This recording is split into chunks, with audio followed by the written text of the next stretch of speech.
20,000च्या मागणीनंतर 12,000वर तडजोड करून लाच स्वीकारणाऱ्या भोकरदन तहसीलच्या महिला तलाठ्याला लाचलुचपत प्रतिबंधक विभागाने रंगेहात पकडले.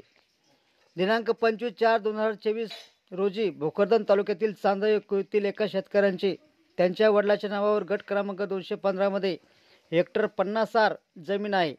ही जमीन वाटणीपत्रानुसार तक्रारदाराची आई आणि तक्रारदाराच्या नावावर करण्यासाठी चांदई कोच्या तलाठी श्रीमती कल्पना पंजाबराव काळमेघे वय 35 राहणार देऊळगाव राजा जिल्हा बुलढाणा यांनी 20,000 रुपयाची लाच मागितली. तक्रारदाराची लाच देण्याची तयारी नसल्यामुळे त्यांनी लगेचच लाचलुचपत प्रतिबंध विभाग जालना यांच्याशी संपर्क साधला. या तक्रारीची तत्पर दखल घेत या विभागाने पंचसमक्ष सापळा रचला आणि या सापळ्यामध्ये राजूर येथे तक्रारदाराकडून 12,000 रुपयाची तडजोड आणि ती रोख रक्कम घेताना चांदई सज्जाच्या तलाठी कल्पना काळमेघे यांना रंगेहात पकडण्यात आले. या संदर्भात हसनाबाद येथे गुन्हा नोंदवण्याची प्रक्रिया सुरू होती.